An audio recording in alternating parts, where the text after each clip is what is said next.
ऋषिराज ने साधु महाराज को ऐसा ज्ञान दिया था जिसके कारण साधु महाराज के चेहरे पर छाई चिंता की रेखाएं वैसे ही भस्म हो गई थी जैसे कभी रावण की लंका हुई थी। बेलियाल इस बात से बिल्कुल अनजान था कि आगे क्या होने वाला था। वो तो अभी भी गुस्से से अपनी भारी भरकम तलवार से उन आग उगलती जंजीरों पर वार पे वार करे जा रहा था। ऋषिराज अपना काम करके जा चुके थे और साधु महाराज ने दोबारा पूरा ध्यान बेलियाल पर लगा दिया था। हद मूर्ख है ये राक्षस बेलियाल, बार बार उन जंजीरों पर वार कर रहा है जबकि उससे कुछ भी नहीं होना है।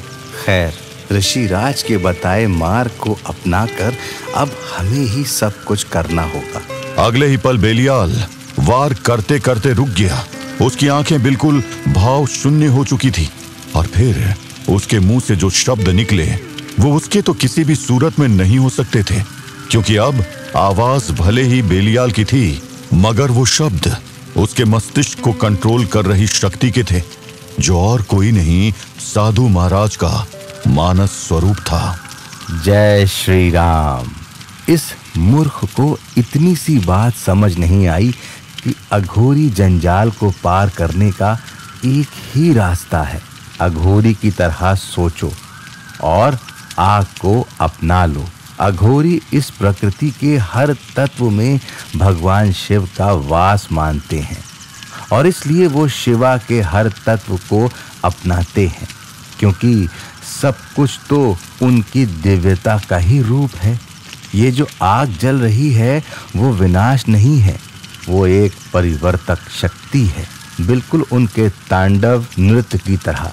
जो जंजीरें बांधने की कोशिश कर रहे हैं वो कैदी नहीं है, वो रचना के तार हैं। शिव के आगे समर्पित होना होता है और अपने डर को छोड़ना पड़ता है, तभी शिव की प्राप्ति होती है। बस इतना सत्य इस मूर्ख बेलियाल को समझ नहीं आया।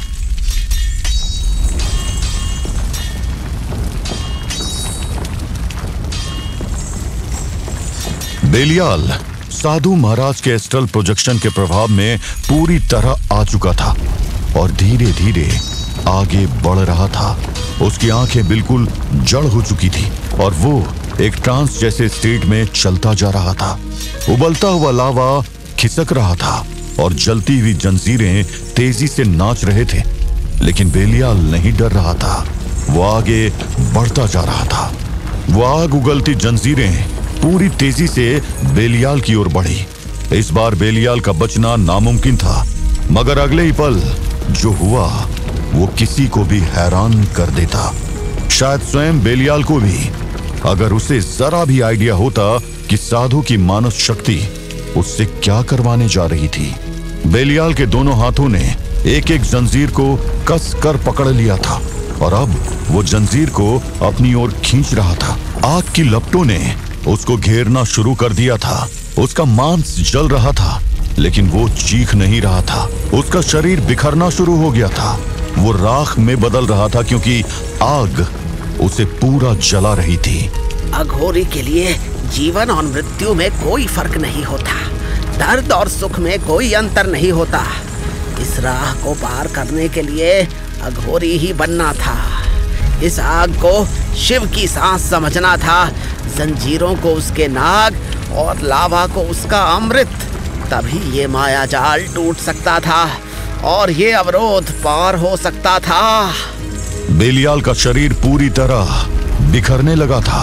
वो राख का ढेर बनता जा रहा था और कुछ देर बाद वहां बस राख ही शेष रह गई थी। तभी अचानक हवा का एक तेज झोंका उठा और उस राख को अघोरी जंजाल के पार ले गया। हवा के उस झोंके ने बेलियाल के जिस्म की राख को बड़े आराम से उबलते लावे के उस गहरे तालाब के दूसरे किनारे पर उतार दिया और ऐसा होते ही वहां सब कुछ बदलने लगा। लावा सख्त हो रहा था, जंजीरें टूटकर धूल में बदल रही थी और वो धूल ठंडे पड़ते लावा के तालाब में गिरकर गायब सी हो रही थी। इधर अघोरी जंजाल समाप्त हुआ, उधर उस पार राख फिर से एक रूप लेने लगी और बेलियाल का शरीर फिर से वापस आ गया। बेलियाल ने जब आंखें खोली तो उसने अपने आप को जमीन पर लेटा पाया और वो हड़बड़ा के उठ खड़ा हुआ। हाँ, मैं क्या सो गया था? बेलियाल तेजी से उठ खड़ा हुआ और चारों तरफ देखने लगा। उसे समझ नहीं आ रहा था कि आखिर उसके सामने जो आग और लावा का तांडव चल रहा था वो अचानक कहां गायब हो गया था। वो सब कहां गया?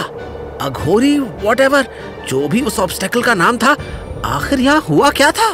मेरे सामने तो आग और लावा था और उनके बीच में वो चेन्स जिन पर आग लगी हुई थी, वो सब गायब है। एक मिनट, अगर मैं गलत नहीं हूं तो मैं उस ऑब्स्टेकल को पार कर चुका हूं और मेरे पीछे ये जो काली मिट्टी दिख रही है ये वही अघोरी वाली ऑब्स्टेकल थी। बट ये हुआ कैसे? साधु महाराज अब भी अपनी ध्यान अवस्था में हल्का सा मुस्कुरा रहे थे। उनका एस्ट्रल रूप बेलियाल के दिमाग पर से अपना कंट्रोल हटा चुका था और इसलिए बेलियाल को इस बात की बिल्कुल भी खबर नहीं थी कि वहां आखिर हुआ क्या था। दिव्यता का मार्ग समझने के लिए नहीं होता है, ये आत्मा को अनुभव करने के लिए होता है। बेलियाल, तुमने अघोरी जंजाल पार कर लिया है, अपनी शक्ति से नहीं बल्कि शिवा की कृपा से। किंतु तुम इस सत्य को कभी जान नहीं पाओगे क्योंकि तुम शिव से बहुत दूर हो।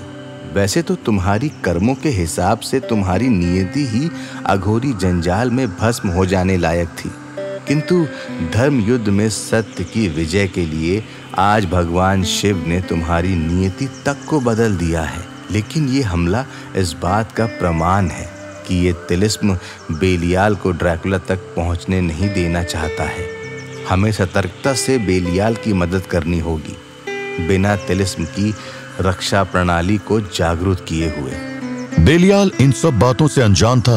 वो अब भी हैरानी से अघोरी जंजाल के अवशेष को देख रहा था। वो गहरी सांस ले रहा था। उसका कंफ्यूजन धीरे धीरे आश्चर्य में बदल रहा था। वो अपने हाथों को देख रहा था, अपनी उंगलियों को हिला रहा था, जैसे ये कंफर्म करने के लिए कि वो सच में जिंदा है। मैं समझ नहीं पा रहा हूँ, लेकिन मुझे लग रहा है जैसे मेरे अंदर कुछ बदल गया है। Something has changed, लेकिन क्या? बेलियाल कुछ देर तक वहीं खड़ा कुछ समझने की कोशिश करता रहा, लेकिन जब उसे बहुत देर तक कुछ समझ नहीं आया तो वो चुपचाप आगे बढ़ चला, अपनी भारी भरकम तलवार को अपने कंधे पर रखे हुए ड्रैकुला की तलाश में। बेलियाल को अपने अंदर कुछ अजीब महसूस हो रहा था, लेकिन वो उसे समझ नहीं पा रहा था। पर कोई और भी था जिसने उस बदलाव को महसूस कर लिया था, और वो था इब्लिस। ये क्या है? मुझे बेलियाल की ऊर्जा महसूस हो रही है, मगर ये ऊर्जा ये बदल गई है कैसे? मुझे लूसीफर को सूचना देनी होगी, अभी के अभी। न जाने बेलियाल की ऊर्जा में ऐसा क्या बदलाव महसूस कर लिया था इब्लिस ने कि उसके चेहरे का रंग बदल गया था। वो लूसीफर को सूचना देने निकल पड़ा। उधर तिलिस्म के ही अंदर ड्रैकुला और एनकेडू अपनी अलग ही उलझन में फंसे हुए थे। ड्रैकुला, हमने अपने दिल की धड़कनों को गिलगमेश की धड़कन से तो मिला लिया, मगर अब क्या? मतलब ये कि अब हम कहाँ जाए? मुझे तो कुछ समझ नहीं आ रहा है। चारों तरफ बस अंधेरा ही अंधेरा नजर आ रहा है। एनकेडू की चिंता सही थी, क्योंकि चारों तरफ सिर्फ अंधेरा था, सिर्फ अंधेरा। मैंने तो पहले ही कहा था दोस्त, गिलगमेश के दिमाग में घुसकर उसके सबकॉन्शियसनेस को ढूंढना आसान नहीं होगा, क्योंकि गिलगमेश बहुत कॉम्प्लेक्स इंसान है। सच कहूं तो मैं उसे आज तक समझ नहीं पाया। जब उसे पहली बार मिला था, याद है जब हम दोनों लड़ रहे थे, तब वो मुझे बहुत समझदार लगा था। बट जैसे जैसे हम सफर पर आगे बढ़ने लगे, मैंने उसकी पर्सनालिटी के बहुत से ऐसे एस्पेक्ट्स देखे हैं जो एक दूसरे के पोलर अपोजिट है। मैं कुछ समझा नहीं दोस्त, तुम क्या बात कर रहे हो? हमारी लड़ाई के टाइम तो उसने बहुत पेशेंस से काम लिया था। इनफैक्ट उसने हम दोनों की फाइट रिजॉल्व भी करवाई थी, मगर फिर आगे जाकर मैंने उसका इम्पेटेंट रूप देखा। उसके अंदर एक उतावलापन था और वो उसके गुस्से के रूप में बाहर निकलता है। इसलिए यहाँ हमारा सामना कब किस प्रॉब्लम से होगा ये कहना बहुत। बोलते बोलते ड्रैकुला रुक गया, क्योंकि अचानक कहीं से बहुत शोर आने लगा था। ड्रैकुला और एनकेडू ने शोर की दिशा में देखा। तो उन्हें एक धूल का गुब्बार सा नजर आया जो अंधेरे को काटता हुआ उनकी ओर बढ़ रहा था। अब ये क्या है? ये सवाल तो मुझे तुमसे पूछना चाहिए। तुम गिलगमेश को मुझसे बेहतर जानते हो। वैसे क्योंकि हम उसके दिमाग में है, इसलिए जरूर उसकी कोई मेमोरी होगी। क्या तुम्हें कुछ याद आ रहा है? मैं गिलगमेश से जब मिला था तब वो राजा बन चुका था, इसीलिए उसकी बहुत सी यादें मुझसे भी पहले की होगी। मगर ये है क्या? दोनों ध्यान से उस धूल के गुब्बार को देख रहे थे जो पल प्रतिपल उनकी तरफ बढ़ता चला रहा था, और जैसे जैसे वो पास आ रहा था उनके चारों तरफ का अंधेरा हट रहा था। कुछ देर बाद दोनों ने खुद को एक बड़े से खुले मैदान के सामने पाया, और अब उन्हें धूल के गुब्बार के पार कुछ नजर आने लगा था। एनकिडू चौंक पड़ा। ये तो गिलगमेश की सेना है और ये हमारी तरफ आ रही है। आखिर ये चल क्या रहा है?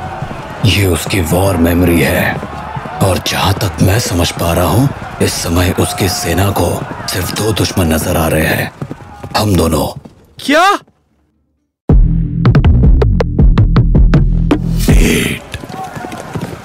ये तो गिलगमेश की सेना है और ये हमारी तरफ आ रही है। आखिर ये चल क्या रहा है?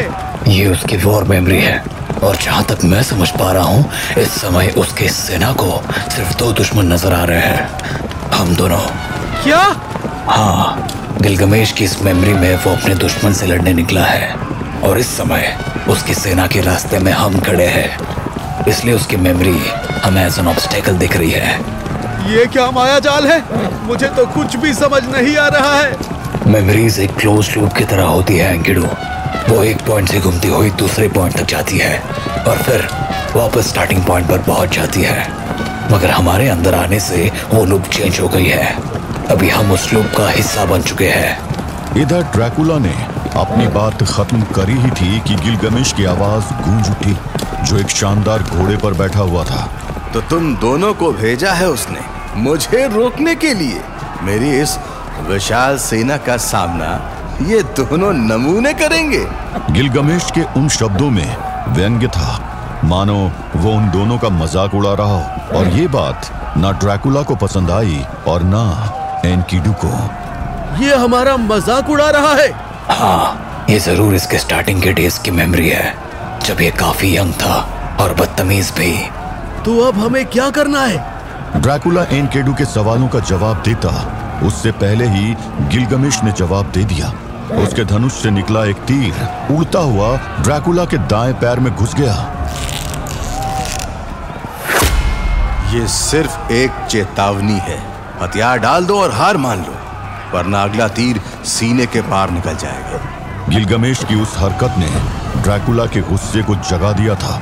उसने उस तीर को खींचकर निकाल लिया और अगले ही पल वही तीर वापस उड़ता हुआ गिलगमेश के बगल में खड़े एक सैनिक के सर में जा घुसा। समझ आया कि क्या करना है? सब समझ आ गया। और अगले ही पल युद्ध का ऐलान हो गया। आओ बच्चों, तुम्हें दिखाता हूँ कि लड़ना किसे कहते हैं। Let's go. इन्हें जल्दी ही समझ आ जाएगा कि ये जंग इनको बहुत भारी पड़ने वाली है। चलो दिखाते हैं इन्हें जंगल का कानून।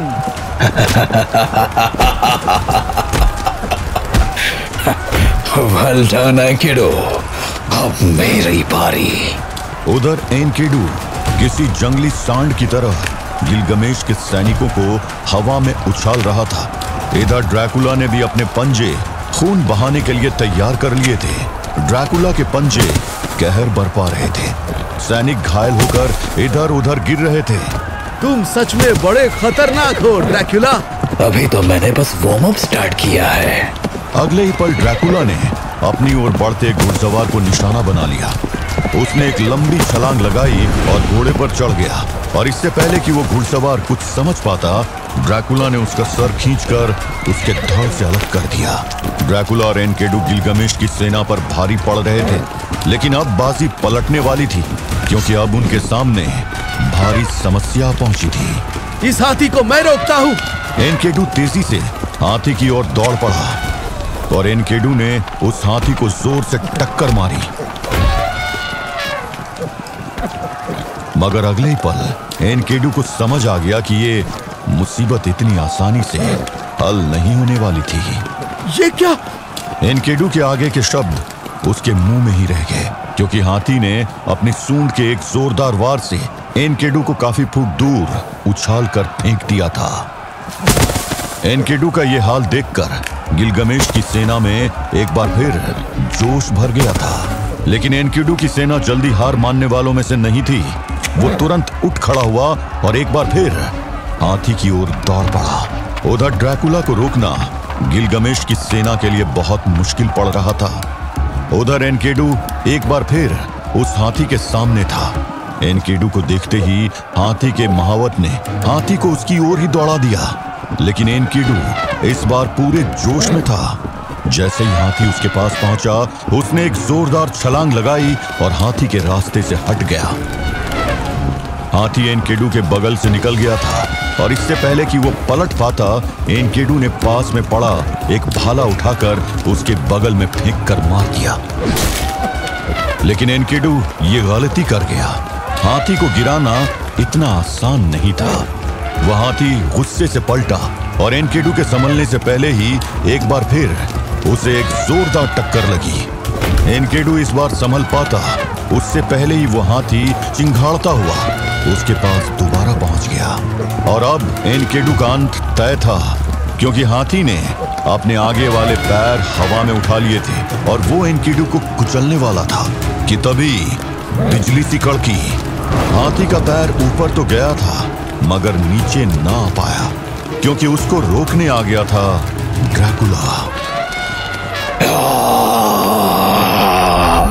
ड्रैकुला! यहां से हटो एनकेडू! गिलगमेश की पूरी सेना भौचक्की खड़ी हुई वो नजारा देख रही थी। ड्रैकुला ने अपनी हथेलियों से हाथी के दोनों पांव थाम रखे थे, और न केवल थाम रखे थे बल्कि वो हाथी को पीछे धकेल रहा था। और अगले ही पल ड्रैकुला ने अपने कंधों का पूरा जोर लगा दिया।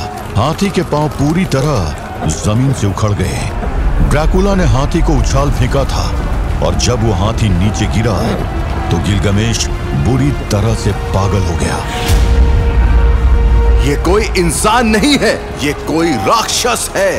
वार करो, सब मिलकर वार करो, मार गिराओ इस राक्षस को, हमला! पूरी सेना का ध्यान अब ड्रैकुला की ओर था। गिलगमेश के तीर अंदाजों ने आगे बढ़कर मोर्चा संभाल लिया था और अगले ही पल हजारों बाण ड्रैकुला की ओर उड़ चले। वो बाण चले तो ड्रैकुला की तरफ थे, लेकिन उन सब का निशाना चूक गया। ड्रैकुला का जिस्म 1 मिनट में बदलकर उन एरोज के रास्ते से गायब हो गया। ये क्या हुआ?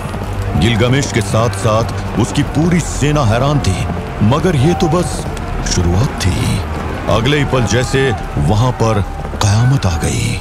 ड्रैकुला अपने रौद्र रूप में उस सेना पर टूट पड़ा।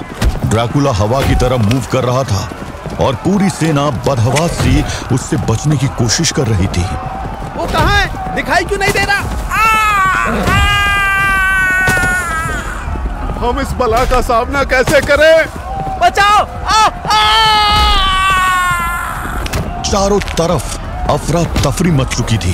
गिलगमेश को भी कुछ समझ नहीं आ रहा था, मगर तभी ड्रैकुला को एक आवाज सुनाई दी, एनकेडू की आवाज। रुक जाओ ड्रैकुला, रुक जाओ! नहीं, अब मैं तभी रुकूंगा जब मैं इन सबको खत्म कर दूंगा।